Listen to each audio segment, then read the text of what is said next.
Hey guys, what's going on? Alex Toro here. So, if you've watched some of my videos before, you know that one of my biggest things is I like to talk about self-development. I like to talk about personal power. I like to take some of my Tony Robbins-esque background into dating. You know, one of the topics I like to talk about is, are you the rejected or the rejector?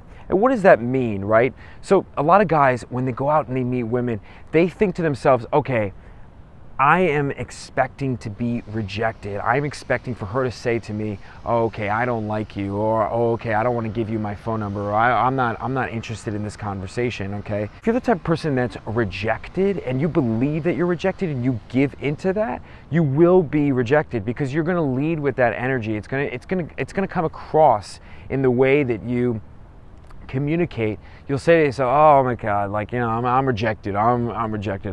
You know, no matter what, it's not going to work out. And if you go into those situations, she's going to read that from your body energy. She's going to read that from the way you approach her. Now, keep in mind, when she rejects you, she's not rejecting you, she's rejecting your approach. And it happens a lot, even to the guys that I know that are amazing with women and amazing at approach in daytime, nighttime. They get rejected, and it happens. It's just something that's a part of meeting women. You know, it happens. So, but if you believe that I am a rejected person, then you'll take that into the energy and you'll become rejected because she's going to go ahead and reject the guy who doesn't have that confidence. But if you're a rejector, meaning if you go out and you're having a good time with your friends, girls come up to you and you're like playing around with them, but you're kind of rejecting them and you're going on to other things. And I'll take you one step further and a little bit deeper. If you're somebody that's really focused on your life, if you're somebody that's really goal-oriented and you have a goal that you want to accomplish, no matter what, you got to get to this goal. You'll fight to the end. You'll fight to death to make that happen. And you know, all of a sudden you go out and you meet a girl and you're having an interaction, and you know she texts you and you don't text back right away. You're playing a little bit more of the rejector. Now, women are a little bit more attracted to that. I'm not saying blow off her text completely, because you have to pursue her in some way, but you want to get to a point where you're raising your standards in terms of the women that you're chasing. You're deciding that you're not going to accept just because a girl is into you, just because a girl, you know, says, yeah, let's go out, that she's automatically going to become your girlfriend. If you're not that attracted to her, you could become the rejector of that situation. The more women that you reject, the more you turn those tables, the more confidence you have in yourself, right? The more you feel like you're not being rejected. Now, a really important topic that I want to mention here is that, you know, oftentimes it may feel like you're getting rejected by the ones you really want, the girls that you're really attracted to, but the ones that you don't care about, those are the ones that you're like the rejector of. The more you say no to the ones that you're not that attracted to, is the more you just can become this rejector. The more you can just be like, you know what?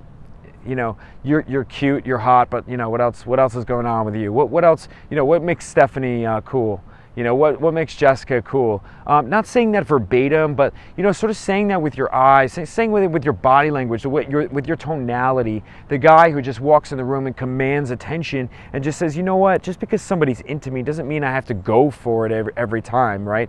So if you practice that mentality, and also while you're in a conversation with her, and if you think to yourself, you know, what can this girl say to me to impress me right now? When I'm talking to a woman, oftentimes I think like, what is it that she can say to me that's like gonna make me like be interested in her? What can she do to like impress me that's like to like rise up in those ranks? And if she's not doing anything, then maybe I'll like test her a little bit and figure out if she's like a cool person. And if she's not doing anything, then like I'm gonna become a rejector. And by the way, I do it a lot with even women I'm very attracted to. If there's no chemistry, if there's nothing going on, I become the rejector. I sometimes even, like, as rude as it sounds, if I'm not feeling like 100% from them, or I feel like they're being a little bit cold, like I'll just walk away. And sometimes they'll even come back to me and say bye, and I'll be like, you know, see you later. It's not there. It's fine. I've talked to thousands of women in my life, and I know that when it's not there, it's not there.